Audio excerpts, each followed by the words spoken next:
Fantasy cultures are what give flavor and texture to the world building. My favorite series ever is Mass Effect, and I think a large reason for that is how distinct the alien cultures were. The Krogan were brutal and blunt.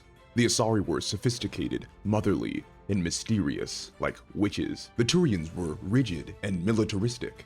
And honestly, I could go on and on about all the other races. But whether it's Avatar's different nations, Lord of the Rings different races, or Game of Thrones different kingdoms, I fell in love with the major and minor ways that cultures could change a fiction and make the world within seem alive. So, when I created the Empire of Vaemon, I wanted to make sure that it was as deep and diverse as the storytelling worlds I was inspired by. The continent is filled with Vikings, flying Frenchmen, draconic Romans, water-walking pirates, and so much more. And if all that piques your interest, in just a few months, my 1,000-page epic fantasy, By Right of Conquest, will finally be releasing. The book is actually 4 fantasy novels all collected in one as a complete series, and is about 2 warriors, Derek and Carver, who were once in reluctant service to a crazed emperor, but now have to fight a brutal civil war using their wits, magic weapons, and grand dragons. But to win, Derek and Carver will have to defeat the Emperor's son, Prince Medius, the legendary warrior and father figure who trained them. This massive omnibus book and the war inside it takes place in the Empire of Vaemon, so in preparation for that book's release, which you can support on Kickstarter, I will be releasing lore videos each week that focus on Vaemon and its 2,000-year history. So, let's dive in. The culture of the Higher Lands is a paradoxical thing. Northerners stand unified and unshakable in their pride of being above the weaklings of the South. They consider Southerners pathetic for relying on powers and gods. But as much as Northerners hate Lowerlanders, they also hate other Northerners. The North has gone through many cultural shifts through its thousands of years of history, but to understand it most easily, we should focus on the Third Age, the time setting for my upcoming epic fantasy, By Right of Conquest. During this era, there are 8 regions in the Empire of Vaemon, each with its own distinct strength, culture, and leading family. It would be best to start with the most infamous of the Grand Northern households, House Hagar. The Hagars rule over the country of Dark Crater, the slavery capital of the world, and they command one of the most robust and diverse economies in all of Vaemon. House Hagar has cultivated and ruled this region since the First Age, long ago styling themselves as Demon Kings. But the Hagar kings were conquered by Ve, the first empress of Vaemon, and have themselves coveted the crown ever since. The people of the Hagar's territory, Dark Crater, are especially haughty, even for the Vaemies, which is why slavery has flourished in the region. The conceited always need someone to look down on. This art by Lo9 is how I always envision the Hagar's ancestral castle called Fiend's House, and I think it also gives a great feel of the moody, somber tone of Dark Crater as a region. The next family with the longest tie to their region is House Lunex, overlords of Cerillia. The mountainous country is far different from the rest of Vaemon, mainly because of its rulers. Cerillia is the only region friendly to those with talents, and the ruling House Lunex has the talent of flight. Furthermore, Cerillia is the only region where religion and prayer is widespread.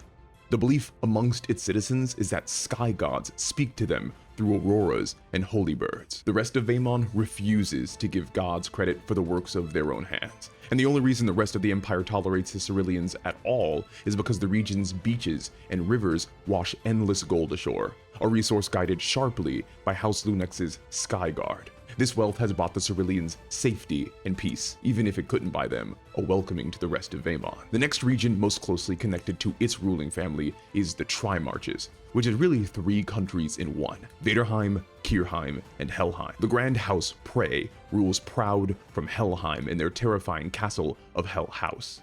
And yes, they once called themselves Hell Kings of all the Marcher lands. The Trimarches is a strange country, for it produces no exports or trade or anything else pretty much. But what the Trimarch lacks in commerce, it makes up for in berserkers. The most dangerous warriors in all of the North come from this region, and it's because the region itself is the most dangerous. Situated next to the magically tainted ruins of the Crumbling Rock, the Trimarches is inhospitable to all but those who were born there. Because of their resilience and hardiness, the Marchers like to brag that they are the truest of the true Northerners, often enraging other sections of the Empire. Still, when war rolls through the North, it is always better to have the berserkers on your side than standing against you. Next is the Ridge, the small tropical southernmost region in the north, which covers the entirety of the lower coast. And because of this, any man who dreams of sailing, either for profit or for pleasure, heads to the Ridge. The country is a haven for explorers and adventurers filled with caves, coves, and hidden oases. While the country's geography and borders have changed over the years, one family has stood supreme, House Stretch. Once only pirate king rulers of the sea, House Stretch allied with the Dragon Lords of Varunia in order to receive a proper landed noble title. Now, there are two branches of House Stretch, and they are rivals. One branch operates as Grand Lords to the lawful imports and exports of the Ridge, while the other retains their pirate roots and scours the seas for plunder. Yet, another region technically has even more coastline, the Arm, the lush, verdant region of the north.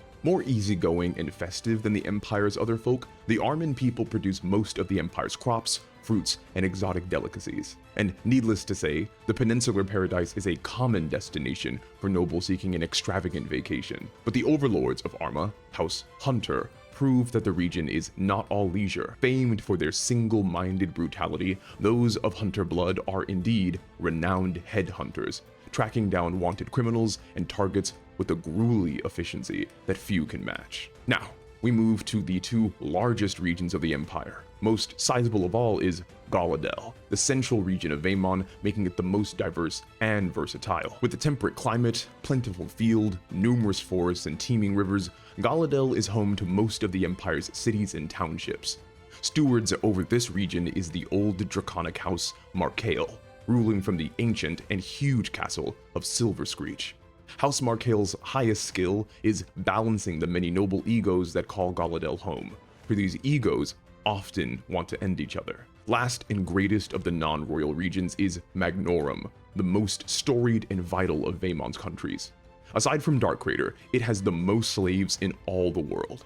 The practice has remained in place in Magnorum since the ancient days of the Varunians, when Dragon Lords enslaved the elementals. There are more mines in Magnorum than anywhere else in the world, producing gems, crystals, tektites, and precious metals like water from a spigot. Well, water that needs to be poured by slaves. Still, the mines are only a small part of Magnorum's significance. The lion's share of its importance lies in Vunika, the largest city in the world. More than 3 million call this megalopolis home. Like many other wonders in the north, it was founded by the Dragon Lords of House Cayman centuries ago as a testament to their greatness. Now, House Dacronom rules as Grand Lords over both the city of Vunika and the country of Magnorum. House Dacronom also hails from the ancient times of Varunia, though they were never famed Dragon Lords, and that fact seems to be a point of insecurity that they wish to greatly overcome. And finally, the smallest and most exclusive region in Vaemon is the Crownlands, a walled utopia that the Emperor directly controls. The Crownlands is home to the oldest, richest, and most influential houses in all of Vaemon, and is an otherworldly paradise with perfect weather and heaven-sent sustenance. And of course, within the royal region is the royal castle, the Conquer, built thousands of years ago by Vae's loyal subjects. Many nobles have risen into royalty to lay claim to the Conquer, most recent of which being House Thalidamis, and as is tradition, they have added on to the castle to expand it even further. Much of my epic fantasy by right of conquest takes place in the Crownlands. It is the 6th book in my connected fantasy series, Blood of Once Blood, where this lore is taken from. Head on over to my website to purchase a digital copy of the books to dive into the characters and stories of my world. And if you want to keep seeing more of this type of content, make sure to check out my upcoming novel, By Right of Conquest, and its Kickstarter. The campaign launches March 15th, but you can check out the preview page now. Through the campaign, you can get illustrated versions of the book, custom art, and even design your own dragon. All links for that will be included below. So, now you know a bit more about Vaemon and its regions. There are 2,000 more years of lore. So what else do you want to know?